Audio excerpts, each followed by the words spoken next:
ഇത് പ്രത്യേകം പരിഗണിക്കപ്പെടേണ്ട ദിനങ്ങളാണ്. ഉറപ്പിച്ചോളൂ, റമളാൻ കഴിഞ്ഞാൽ ഏറ്റവും ശ്രേഷ്ഠമായ ദിനരാത്രങ്ങൾ ഏതെന്ന് ചോദിച്ചാൽ ദുൽഹിജ്ജ 1 മുതൽ 10 വരെയുള്ള ദിവസങ്ങളാണ്. അതിന് സംശയമില്ല, അതിൽ തർക്കമില്ല. ചില ഉലമാക്കൾ ഇങ്ങനെ രേഖപ്പെടുത്തിയിട്ടുണ്ട്, കൊല്ലത്തിൽ ഏറ്റവും ശ്രേഷ്ഠമായ 10 രാവുകൾ ഏതെന്ന് ചോദിച്ചാൽ റമളാൻ 20 മുതൽ 30 വരെയുള്ള രാവുകൾ. അതാണ് കൊല്ലത്തിലെ ഏറ്റവും ശ്രേഷ്ഠമായ 10 രാവുകൾ. എന്നാൽ കൊല്ലത്തിൽ ഏറ്റവും ശ്രേഷ്ഠമായ 10 പകലുകൾ ഏതെന്ന് ചോദിച്ചാൽ അതിന്റെ മറുപടി ദുൽഹിജ്ജ 1 മുതൽ 10 വരെയുള്ള പകലുകളാണ്.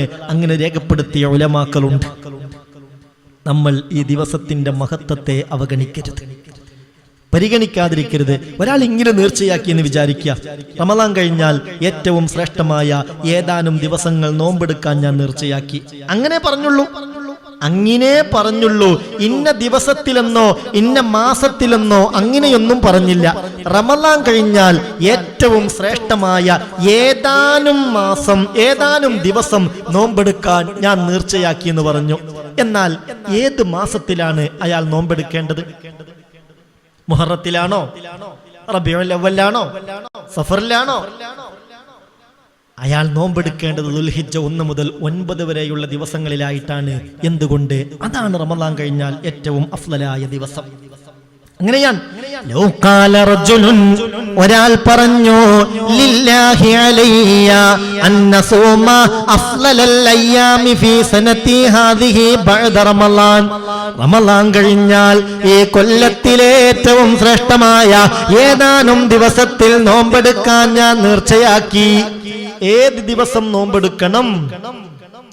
എന്നാൽ യജബു അലൈഹി, അവന്റെ മേൽ നിർബന്ധമാണ്, അൽ അശ്റുൽ അവ്വലു മിൻ ദുൽഹിജ്ജ, ദുൽഹിജ്ജ മാസത്തിലെ ആദ്യത്തെ 9 ദിവസം.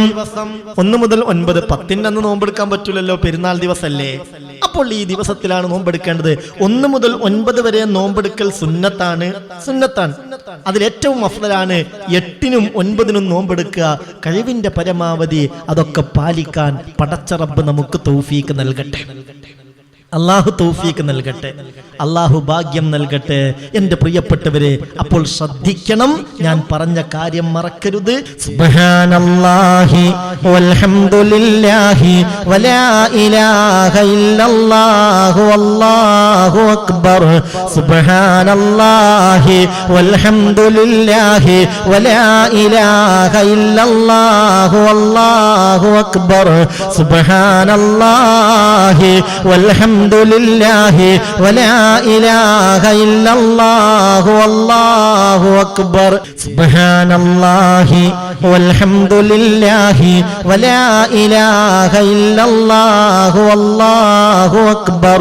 സുബ്ഹാനല്ലാഹി വൽഹംദുലില്ലാഹി വലാ ഇലാഹ ഇല്ലല്ലാഹു വല്ലാഹു അക്ബർ. സുബ്ഹാനല്ലാഹി വൽഹംദുലില്ലാഹി വലാ ഇലാഹ ഇല്ലല്ലാഹു വല്ലാഹു അക്ബർ. സുബ്ഹാനല്ലാഹി വൽഹംദുലില്ലാഹി വലാ ഇലാഹ ഇല്ലല്ലാഹു വല്ലാഹു അക്ബർ. സുബ്ഹാനല്ലാഹി വൽഹംദുലില്ലാഹി വലാ ഇലാഹ ഇല്ലല്ലാഹു വല്ലാഹു അക്ബർ. സുബ്ഹാനല്ലാഹി വൽഹംദുലില്ലാഹി വലാ ഇലാഹ ഇല്ലല്ലാഹു വല്ലാഹു അക്ബർ. സുബ്ഹാനല്ലാഹി വൽഹംദുലില്ലാഹി വലാ ഇലാഹ ഇല്ലല്ലാഹു വല്ലാഹു അക്ബർ. സുബ്ഹാനല്ലാഹി വൽഹംദുലില്ലാഹി വലാ ഇലാഹ ഇല്ലല്ലാഹു വല്ലാഹു അക്ബർ. സുബ്ഹാനല്ലാഹി വൽഹംദുലില്ലാഹി വലാ ഇലാഹ ഇല്ലല്ലാഹു വല്ലാഹു അക്ബർ.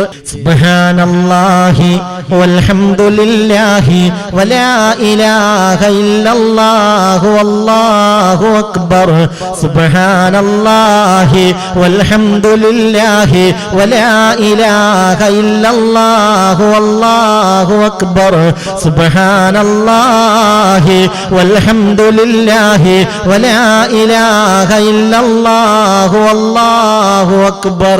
സുബ്ഹാനല്ലാഹി വൽഹംദുലില്ലാഹി വലാ ഇലാഹ ഇല്ലല്ലാഹു വല്ലാഹു അക്ബർ സുബ്ഹാനല്ലാഹി വൽഹംദുലില്ലാഹി വലാ ഇലാഹ ഇല്ലല്ലാഹു വല്ലാഹു അക്ബർ സുബ്ഹാനല്ലാഹി വൽഹംദുലില്ലാഹി വലാ ഇലാഹ ഇല്ലല്ലാഹു വല്ലാഹു അക്ബർ സുബ്ഹാനല്ലാഹി വൽഹംദുലില്ലാഹി വലാ ഇലാഹ ഇല്ലല്ലാഹു വല്ലാഹു അക്ബർ സുബ്ഹാനല്ലാഹി വൽഹംദുലില്ലാഹി വലാ ഇലാഹ ഇല്ലല്ലാഹു വല്ലാഹു അക്ബർ സുബ്ഹാനല്ലാഹി വൽഹംദുലില്ലാഹി വലാ ഇലാഹ ഇല്ലല്ലാഹു വല്ലാഹു അക്ബർ. നമുക്ക് ചൊല്ലാം. ഉമ്മാനോട് പറയാ, പാനോട് പറയാ, കുടുംബത്തിലുള്ളവരോട് പറയാ, ജ്യേഷ്ഠത്തികളോട്, ജ്യേഷ്ഠനോട്, അനുജനോട്, അയൽവാസികളോട്, വേണ്ടപ്പെട്ടവരോട് എല്ലാവർക്കും അറിയുന്നൊരു ദിക്റാണല്ലോ. ദുൽഹിജ്ജ 1 തന്നെ അതിന്റെ രാവും പകലും ഉപയോഗപ്പെടുത്തി അങ്ങനെയൊക്കെ ചെയ്യാൻ പറ്റിയാൽ അൽഹംദുലില്ലാ, വലിയ ഖൈറാണ്. അല്ലാഹു തൗഫീഖ് നൽകട്ടെ. ഈ 1 രാവിൽ വൽ ഫജ്രി വലയാലിൻ അശ്ർ വശഫ്ഇ വൽ വത്ർ വൽ ലൈലി ഇദാ യസ്ർ നമ്മൾ പറഞ്ഞല്ലോ ഇന്നലെ. ഈ പവിത്രമായ സൂറത്ത് ഈ ദുൽഹിജ്ജ മാസത്തെ കുറിച്ച് പരാമർശിക്കുന്ന, അതിന്റെ ആദ്യ 10 പരാമർശിക്കുന്ന സൂറത്ത് 1 മുതൽ 10 വരെ ഓതൽ സുന്നത്താണ് എന്ന് മുഹമ്മദ് മുസ്തഫ സല്ലല്ലാഹു അലൈഹി വസല്ലം റസൂലുള്ള പഠിപ്പിച്ചിട്ടുണ്ട്, മഹാന്മാർ രേഖപ്പെടുത്തിയിട്ടുണ്ട്. ദുൽഹിജ്ജ 1 രാവിൽ ഹജ്ജ് സൂറത്ത് ഓതലും നല്ലതാണ്, ഹജ്ജിന് തൗഫീഖ് ഉണ്ടാകുമെന്ന് രേഖപ്പെടുത്തിയ ഉലമാക്കളുണ്ട്. ശ്രദ്ധിക്കുന്നത് നല്ലതാണ്. ഹജ്ജിന് അള്ളാഹു നമുക്ക് തൗഫീഖ് നൽകട്ടെ, അള്ളാഹു ഭാഗ്യം നൽകട്ടെ. പിന്നെ പ്രധാനമായും ഈ ദിക്റിന് പ്രാധാന്യം കൊടുക്കുക. ഇതിലൊന്നും ആർക്കും ഒരു അഭിപ്രായ വ്യത്യാസമില്ലല്ലോ. ഇൻഷാ അള്ളാഹ്